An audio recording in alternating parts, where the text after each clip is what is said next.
Hello and welcome to my channel. मैं हूं निधि पांडे और ये वीडियो आपको प्रोवाइड करी जा रही है एनडीवाई क्लासेस के थ्रू। जैसा कि आप सब जानते हैं कि हम गणित प्रकाश के ग्रेड 6 के सीरीज़ को कंप्लीट कर रहे हैं, जिसमें हमने 3.9 तक कंप्लीट कर लिया है। आज हम करेंगे 3.10। 3.10 में कुछ कोलार्स कंजक्शन करके हमारे पास अनसॉल्व मिस्ट्री है। तो यानी कि अनसॉल्व मिस्ट्री इट मीन्स कि अभी भी सॉल्व नहीं हुई है, मिस्ट्री अभी भी नहीं पता है कि कैसे हुई है, बट लेट्स सी क्या होता है इसमें, देखते हैं क्या है। अब इसमें यहाँ पे आपको कुछ नंबर्स गिवन है, देखिए इस टाइप के आपको कुछ नंबर्स गिवन है। तो ये जो नंबर है ना, ए में आप देखिए क्या है, 12 6 3, देन 10 5 16 8 4 2 1। बी में है 17 52 26 13 40 20 10 एंड देखिए 10 से फिर 5 तक जो यहाँ पर नंबर है वही यहाँ पर आपको सारी सीरीज दे रखी है, कंटिन्यू करी गई है। आफ्टर दैट सी में 21 64 32 एंड जो 16 से यहाँ पर देख रहे हैं नंबर, वही नंबर यहाँ पे कंटिन्यू करे गए हैं। नेक्स्ट डी में देखते हैं तो 22 11 34 17 52 26। देन उसके बाद यहाँ से जो नंबर आपको दिए गए ना 26 13 40 20, फिर 5 8 16 और ये सारे नंबर फिर से कंटिन्यू किया गया है। तो यहाँ से ये देखिए 16 8 2 1 0 2 1, तो 16 8 2 4 2 1, इस तरीके से नंबर आपको दिख रहे होंगे कि वापस से कंटिन्यू करेंगे। तो यहाँ पर ये क्वेश्चन कहना क्या चाह रहा है या किस तरीके से इस सीक्वेंस को फॉलो किया गया है ये हमें समझना है। तो यहाँ पर अगर हम फर्स्ट में देखें कि 12 6 3 10 5 16 8 4 2 1 है, तो ये किस तरीके से किस लॉजिक से आया है हमें ये सीक्वेंस देखना होगा। तो यहाँ पर हम देखते हैं कि अगर यहाँ पे 12 है तो ये और यहाँ 6 है, तो यानी कि ये हो गया हाफ इसका, ठीक है। ये 12 है और ये 6 है, तो यहाँ पर है 12 और यहाँ पर है 6, तो ये है इसका हाफ। चलो भाई हमने कह लिया कि 12 का हाफ है, यानी कि ये हाफ वाला सीक्वेंस फॉलो हो रहा है। नेक्स्ट है 3 नंबर, यानी कि फिर से ये इसका 6 का हाफ है, यानी कि ये हाफ हाफ का सीक्वेंस फॉलो कर रहा है कि हाफ हाफ कम हो रहा है। नेक्स्ट है 3 के बाद है 10। अब 10 कैसे हो जाएगा यहाँ पर, ये हमें समझना है कि यहाँ पे 10 किस लिए कैसे हो रहा है, क्योंकि अब 3 का हाफ तो 10 नहीं हो सकता, तो यहाँ पे 10 क्यों हो रहा है। उसके बाद चलिए अनदर नंबर देखते हैं। अभी यहाँ पर मैं इसको छोड़ देती कि यहाँ पे 10 कैसे हो रहा है। अनदर नंबर देखते हैं, ये है 5 यानी कि 10 का हाफ 5 हो रहा है। चलो भाई 5 के बाद 16, तो अभी यहाँ पे तो हाफ वाला सॉल्व हो रहा था कि हाफ, ये अभी सॉल्व नहीं है कि 10 कैसे है। 5 के बाद है 16 8 4 2 1, यानी कि 16 8 4 2 1। 5 के बाद 16 कैसे आया नहीं पता। नेक्स्ट है 16 के बाद 8 पता है कि भाई ये हाफ किया गया है। 8 के बाद 4 हाफ किया गया है। 4 के बाद 2 हाफ किया गया और ये आ गया 1। इस तरीके से हमारे पास 2 का हाफ 1। अब यहाँ पर हमें एक अनसॉल्व मिस्ट्री ये मिली कि 3 से 10 और 5 से 16 कैसे मिला। तो हम इसको कर सकते हैं कि जैसे क्या होता है 3 मल्टीप्लाई 3 9 होता है। 3 मल्टीप्लाई 3 9 होता है और इसे +1 कर दिया तो क्या आ गया 10, यानी कि हमने मल्टीप्लाई कराया 3 का और +1 किया। सेम थिंग 5 3 ज़ा 5 मल्टीप्लाई 3 15, 15 में +1 किया देन 16। तो यहाँ पर ये फॉलो हो रहा है सीक्वेंस कि जो हमारे पास इवन नंबर हैं उनमें जो सीक्वेंस फॉलो हो रहा है वो हो रहा है हाफ का, उस नंबर का हाफ कर दिया है। और हमारे पास यहाँ पर जो ऑड नंबर का सीक्वेंस है, ऑड नंबर जो देखा आपने 3 ऑड नंबर है 5 ऑड नंबर है, तो वहाँ पे जो सीक्वेंस फॉलो हो रहा है वो हो रहा है मल्टीप्लाई 3 एंड +1 का, कि जो भी ऑड नंबर होगा उसे मल्टीप्लाई 3 कराएंगे और +1 कर देंगे। तो इस तरीके से ये ए वाला सॉल्व हुआ है। लेट्स सी बी वाला भी कुछ इसी तरीके का है। तो पहले हम बी वाले के सारे नंबर्स राइट डाउन कर देते हैं। बी में नंबर कुछ इस तरीके से गिवन है 17 52 26 13 40 20 10 और बाकी के नंबर नहीं आ पा रहे हैं तो हम यहाँ कर देते हैं 5 ऐसे, ठीक है। 5 16 8 4 2 1, इस तरीके से, मतलब ये ऐसे सीरीज चल रही है। ऐसे मेरा पेज कम पड़ा तो मैंने इसको इस तरीके से राइट डाउन कर दिया, ऐसे सीरीज चल रही है। तो यहाँ पर हम देख लेते हैं कि किस तरीके से फॉलो हो रहा है। यहाँ पर है 17, तो 17 में हमने मल्टीप्लाई कराया 3 का, तो यहाँ पर हो गया 17 में मल्टीप्लाई कराया हमने 3 का, तो ये होता है 51। 51 में +1 किया तो हो गया 52। अब 52 क्या है, एक इवन नंबर है, इवन नंबर इसका हाफ किया, हाफ किया 26, 26 एक इवन नंबर है, इवन नंबर का हाफ किया 13, 13 एक ऑड नंबर है, ऑड नंबर में मल्टीप्लाई 3 किया प्लस 1 किया, सो 13 3 सा 39 प्लस 1 40, 40 एक इवन नंबर है तो इसका हाफ किया 20, 20 एक इवन नंबर है, हाफ किया 10, 10 एक इवन नंबर है, हाफ किया 10, 10 एक इवन नंबर है, हाफ किया 5, बट 5 एक ऑड नंबर है तो यहाँ पे क्या किया मल्टीप्लाई 3 प्लस 1, 5 3 जा 15, 15 और 1 16, 16 एक इवन नंबर है सो हाफ किया 8, 8 एक इवन नंबर है सो हाफ किया 4, 4 एक इवन नंबर है सो हाफ किया 2 एंड हाफ 2 एक इवन नंबर है सो 1। इस तरीके से इस सीरीज को हम फॉलो करते हैं। नेक्स्ट है सी नंबर, सी नंबर में है given 21, 64, 32, 16, 8, 4, 2 and 1। 21 is an odd number है सो हम क्या करेंगे मल्टीप्लाई 3 देन प्लस 1, हमें क्या मिल गया यहाँ पर 64, 64 एक इवन नंबर है, हाफ कर दिया, 64 का हाफ 32, हाफ किया क्योंकि एक इवन नंबर है, 16 हाफ किया क्योंकि इवन नंबर है, देन 8, 8 इवन नंबर है, हाफ किया 4, 4 इवन नंबर है, हाफ किया 2, 2 इवन नंबर है सो हाफ किया 1। नेक्स्ट है डी वाला क्वेश्चन, डी वाले में हमको जो नंबर्स हैं वो इस तरीके से हैं गिवन 22, 11, 34, 17, 52, 26, 13। नेक्स्ट मैंने ऐसे एरो बनाया क्योंकि हमारा पेज कम पड़ रहा था। 13 के बाद है 14, 14, 20, 10, 5, 16, 8, 4, 2 and 1.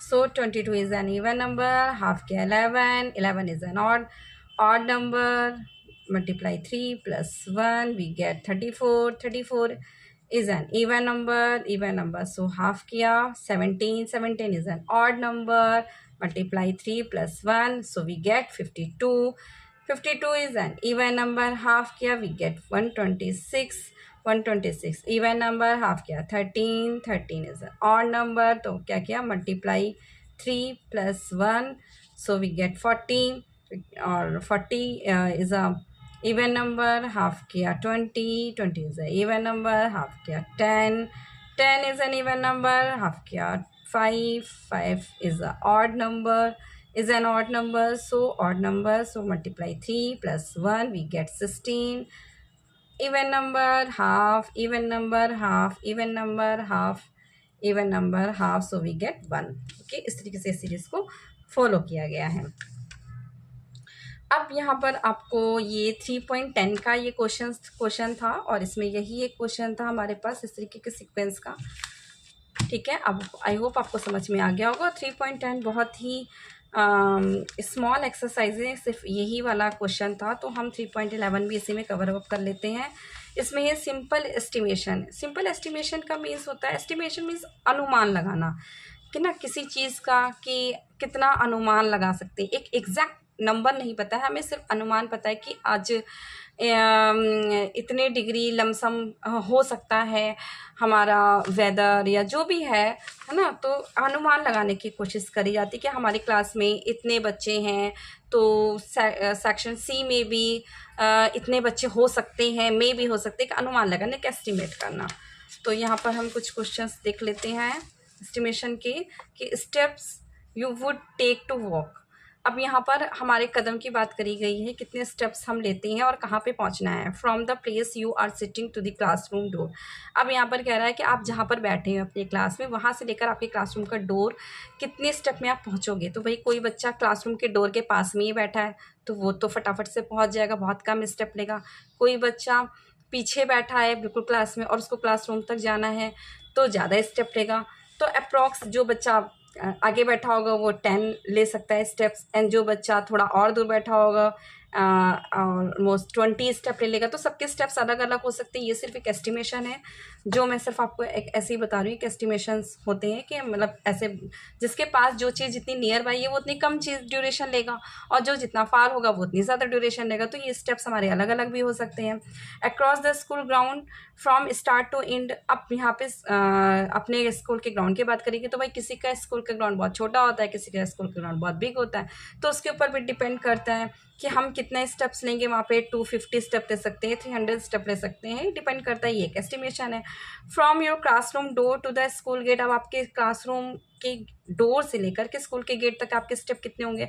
तो भाई किसी की क्लासरूम नीचे ही है ना, मतलब कि फर्स्ट फ्लोर पे ही है, ग्राउंड फ्लोर पे ही है, तो वो जल्दी पहुंचेगा। किसी की क्लासरूम थर्ड फ्लोर पे है, वो थोड़ा देर से पहुंचेगा, उसके स्टेप्स ज़्यादा लगेंगे। तो ये भी एस्टिमेशन का है, आप लगा सकते हो कि कितने भी एस्टिमेशन आप अपने अकॉर्डिंग कुछ भी लिख सकते हो। 500 स्टेप, जो नियर बाई है वो 200 स्टेप में पहुंचेगा, इस तरीके से। From your school to your home, अब किसी का स्कूल के पास ही घर है तो उसके स्टेप्स कम लगेंगे, किसी के स्कूल से घर बहुत दूर है तो उसके बहुत ज़्यादा स्टेप लगेंगे, है ना। तो ये भी आप अनुमान लगा सकते हो कि एस्टिमेशन कर सकते हो। फिर है number of times you blink your eyes and number of breaths you take. अब यहाँ पे कह रहा है, देखो नंबर ऑफ आइज, मान लो फॉर एग्जांपल मैंने अपनी आइज 1 मिनट में, इन अ 1 मिनट में हम 10 टाइम अपनी आइज को ब्लिंक करते हैं, तो एन आर में कितनी करेंगे, तो एन आर, तो 1 आर में कितने मिनट होते हैं 60, तो 10 का क्या हो जाएगा 600, यानी कि एन आर में हम 600 करेंगे। अब बनेगा 24 इन अ डे, तो 24 मल्टीप्लाई 600 कर देंगे, है ना। तो इस तरीके से इन अ डे का एस्टिमेशन निकालो, और ये सबका अलग अलग हो सकता है, ठीक है। फिर है name some objects around your that are. अब कुछ ऑब्जेक्ट्स हैं जैसे a few thousand in number, more than 10,000 in a number. कुछ ऑब्जेक्ट्स की बात कर सकते हैं कि ऑब्जेक्ट्स हैं नंबर ऑफ 1000 में है, नंबर ऑफ मोर देन 10,000 हो सकते हैं, या नंबर ऑफ 1000 में हो सकते हैं। कई प्रकार की एस्टिमेशन होते हैं, जैसे number of words in your math text book. अब आपके मैथ टेक्स्ट बुक है, उसमें क्या है, आपके 5000 से ज़्यादा हैं पेजेस, या फिर लेस देन 5000 है। तो भाई किसी की में 5000 से लेस मोर देन भी हो सकते हैं, किसी में 5000 से लेस देन भी हो सकते हैं, डिपेंड करते हैं। उसके बाद है number of student in your school who to travel to school by bus. अब यहाँ पर आपको एस्टिमेशन करना है कि जो बस से बच्चे स्कूल जाते हैं आते हैं उनका क्या है, तो मोर देन 200 या लेस देन 200। अब वो डिपेंड करता है कि आपका स्कूल में कितने बच्चे हैं और बसेस कितनी हैं। अगर बसेस 20 हैं और हर एक बस में कम से कम 40 बच्चा है, तो उस अकॉर्डिंग देखा जाएगा कि मान लो 6 बस हैं और हर बस में 40 बच्चा जा रहा है, तो उस अकॉर्डिंग देखा जाएगा कि 200 से ज़्यादा हो रहा है। या फिर आपका ये स्कूल में केवल 2 ही बस हैं और 2 बस में केवल 20 बच्चे जा रहे हैं, यानी कि टोटल ही 40 बच्चे जा रहे हैं। एक तो 6 बस हो गई, तो 40 बच्चा हर एक बस में जा रहा है, तो 200 के मोर देन 200 हो जाएगा। या तो आपके पास केवल स्कूल बस केवल 2 ही हैं, स्कूल भी छोटा है, बच्चे भी कम हैं, तो लेस देन 200 हो जाएगा, डिपेंड करता है इसलिए। फिर है Rohan wants to buy milk and 3 type of fruits to make fruit custard for 5 people. अब रोहन को क्या है, 3 टाइप ऑफ फ्रूट लेने हैं और 5 पीपल के लिए कस्टर्ड बनाना है। एस्टिमेट कॉस्ट ऑफ, अच्छा उसने 100 रुपीज़ ले रखे हैं, तो 100 रुपीज़ उसके लिए इनफ होंगे या नहीं होंगे। तो उसको 3 टाइप के क्या लेने भाई, एक तो 3 टाइप के फ्रूट्स लेने हैं, और क्या करना है 5 पीपल के लिए बनाना है उसको कस्टर्ड, और क्या है साथ में उसको मिल्क भी लेना है। तो मिल्क मान लो उसने ले लिया 50 रुपीज़ का 1/2 लीटर, और उसके बाद उसने क्या किया 3 फ्रूट्स अलग अलग लेने, तो अलग अलग 10 या 15 रुपीज़ का एक एक पीस भी वो फ्रूट का लाएगा, तो भी 100 रुपये में उसका हो जाएगा, ठीक है। उसके बाद एस्टिमेट द डिस्टेंस बिटवीन, अब यहाँ पे है गांधीनगर से गुजरात एंड कोहिमा नागालैंड की एस्टिमेट करना है, तो ये आप अपना मैप के थ्रू देख सकते हैं, ठीक है, इसका एस्टिमेट कर सकते हैं। फिर है Sheetal in a grade 6 says the has spend around इतने आवर्स, मतलब कि 13,000 आवर्स वो स्कूल में उसने गुजारे हैं अभी तक, जब से वो पढ़ रही है। Do you agree with her, why और वाई नॉट। अब वो कह रहा है कि केजी से लेकर अभी तक वो पढ़ रही है, तो क्या उसने 13,000 आवर्स गुजार लिए होंगे, तो उसके ऊपर डिपेंड करता है भाई केजी में बच्चा कितनी देर के लिए स्कूल जाता होगा, 3 आवर्स के लिए जाता होगा। फिर प्ले में भी वो गई, पहले प्ले में गई होगी 3 आवर्स, केजी में गई होगी 3 आवर्स, फिर वो फर्स्ट में गई होगी, देन 4 आवर्स हो गया होगा। तो इस तरीके से कितने कितने घंटे, तो अगर उसने भी किया होगा तब भी 3000 से लेस देन हो ही सकता है, या 3000 से ज़्यादा हो सकता है, डिपेंड करता है। अगर वो डे केयर में है तो ज़्यादा समय बिता रही है, तो ये भी एक एस्टिमेशन होता है, और सबके एस्टिमेशन अलग ही अलग हो सकते हैं, ज़रूरी नहीं है वेरी करें। फिर earlier people use to walk long distance, they had no means and transport. Suppose you walk to your normal pace, मतलब कि यहाँ पर कैसे हमें जाना है, पैदल जाना है, हमारे पास कोई व्हीकल नहीं है, जैसे पहले के लोग लॉन्ग डिस्टेंस तय करते थे, वैसे ही you current location to one और your favourite place nearby, आप अभी करंट पोजीशन में कहो और वहाँ से आपकी नियर बाई फेवरेट कोई पोजीशन, मान लो आपको डोमिनोज जाना है, आपका है ना पिज़्ज़ा बच्चों को पसंद होता है, डोमिनोज जाना है, तो वहाँ से कितनी दूर है, कितने स्टेप पे जाओगे, कितना आपको लगेगा, इसका एस्टिमेशन करना है। योर करंट लोकेशन अभी यहाँ पर any near neighbouring state capital city क्या होगी, जैसे अभी हम नोएडा में, मुझे दिल्ली के लिए जाना होगा तो कितना हमें वॉक करना पड़ेगा, नॉर्मली कितने घंटे चलना पड़ेगा, कितना वॉक लगेगा, वो हमें डिपेंड करता है। The southern most point two India and नदर मोस्ट पॉइंट, तो भैया यहाँ तो बहुत ही ज़्यादा समय लग जाएगा, महीने लग जाएंगे। और उसके बाद है मेक सम एस्टिमेशन, और यही आपको दे रखा है कि कुछ क्लासमेट्स को आपको इस तरीके से कुछ एस्टिमेट करने को देना है। नेक्स्ट है 3.12, जो कि अभी इसको भी यहीं पर हम कंटिन्यू कर लेते हैं, गेम्स एंड विनिंग स्ट्रेटजी। यहाँ पर कुछ गेम्स एंड विनिंग स्ट्रेटजी है, चलिए लेट्स सी क्या कह रहा है यहाँ पर।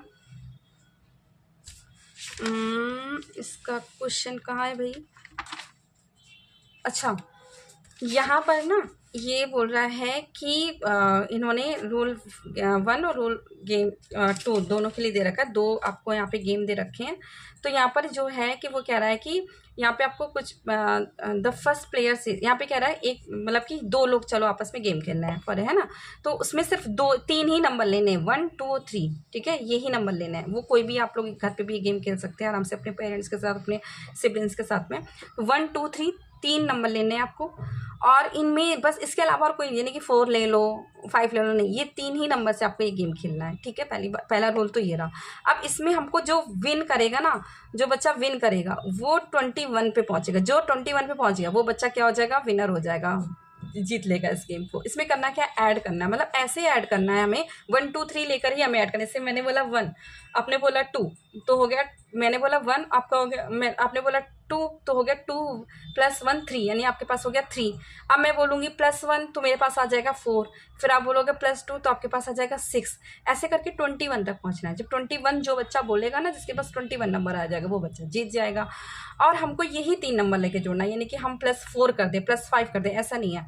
मैंने बोला 2, आपने बोला +3 तो आपके पास हो गया 5, अब वो हो गया नंबर 5, ठीक है, आपके पास 5 हो गया। अब मैंने बोला उसी 5 में मैंने 2 जोड़ दिया, मैंने कहा 2 तो मेरे पास क्या आ गया, 7 आ गया, ठीक है, मेरे पास आ गया 7। तो अब 7, अब उसने बोला 7 में 1 प्लस करेंगे, 7 उसने बोला 1 तो उसके पास हो गया 8, फिर मैंने बोला 3 तो मेरे पास हो गए 11, फिर उसने बोला 1 उसके पास हो गया 12, फिर मैंने बोला 2 मेरे पास हो गया 14। ऐसे करते करते करते करते करते करते करते हम क्या पहुंच जाएंगे 21 तक, और जो बच्चा 21 पे पहुंच जाएगा वो हो जाएगा इस गेम का विनर, वो गेम जीत लेगा। तो यहाँ पर ऐसी क्या स्ट्रेटेजी बनानी कि मैं जीतूँ, है ना। अगर आपको लग रहा है कि 21 तक पहुँचना, तो आपको ऐसी क्या स्ट्रेटेजी बनाना, आपको ये स्ट्रेटेजी बनानी है कि आपको पहुँचना होगा, यहाँ पे स्पेस है, यहाँ थोड़ा सा स्पेस है, बता देती हूँ, देखो यहाँ पे है 3.12। अगर आपको 21 नंबर तक पहुंचना है इस गेम में, तो आपको स्ट्रेटजी तय रखनी है कि आपको वो 17 पे आना है, ठीक है, आपके पास नंबर 17 आ जाए। जब आप नंबर 17 पे होगे ना, तब आप उसमें प्लस कर दो, है ना। तो जब आपके जैसे आप करोगे 17 + 1 मान लो किया, तो क्या हो गया 18, फिर उसने क्या 18 में वो कितना प्लस करेगा, 18 में 3 प्लस करेगा, है ना, तो वो आ जाएगा 21 पे। तो वो 21 पे आ गया, तो आपको ऐसा प्लस का सेट रखना है कि या तो वो 17 या 18 इस नंबर पे है, तो आपको सेट रखना है कि वो 17 या 18 पे, जैसे आपको 18 लाना होगा। जैसे फॉर एग्जांपल 17 आपने बोला 17, तो उसने बोल दिया 1 तो हो गया, उसके पास हो गया 18, तो अब आप आ गए 18 में। जब वो 18 में आ गए, आप 18 में आ गए, तो आपने बोल दिया 3, तो आप क्या हो गए 8 2 3 9 10 11 1 कैरी और 2, यानी कि 21 तक आप पहुंच गए। तो इस तरीके से लाना है कि आप 17 पे आओ। जब 17 पे आओगे ना, तो वो ज़्यादा 4 तो नहीं प्लस कर पाएगा, 4 प्लस करने का है भी नहीं, वो ज़्यादा से ज़्यादा क्या प्लस करेगा 1 प्लस करेगा, 2 प्लस करेगा, है ना। तो अगर वो 1 प्लस करेगा तो 18 आएगा, 18 के बाद आप बोल सकते हो 3, 21 पे आ जाओगे। या तो वो ज़्यादा से ज़्यादा 2 प्लस करेगा, तो 2 प्लस करने पे क्या आ जाएगा 19 पे आ जाएगा, 19 पे आ जाएगा तो आप उसमें 2 और प्लस करके आराम से 21 पे आ जाओगे। या तो वो 3 प्लस करेगा, 17 में तो वो 20 पे आ जाएगा, तो भी आप 1 प्लस कर दोगे तो आप 21 पे आ जाओगे। तो घूम फिर के अगर आपके पास 17 की डिजिट आ रही है तो आप जल्दी प्लस कर, आप ही जीतोगे। मतलब आपको लाना है 17, जिससे वो कोई भी नंबर, फिर 1 जोड़ेगा तो उसके पास 19 आएगा, या 2 जोड़ेगा तो उसके पास 20 आएगा, 21 नहीं आएगा, ठीक है। तो इस तरीके से अगर आप 17 में पहुँचोगे तो आप ही विन करोगे।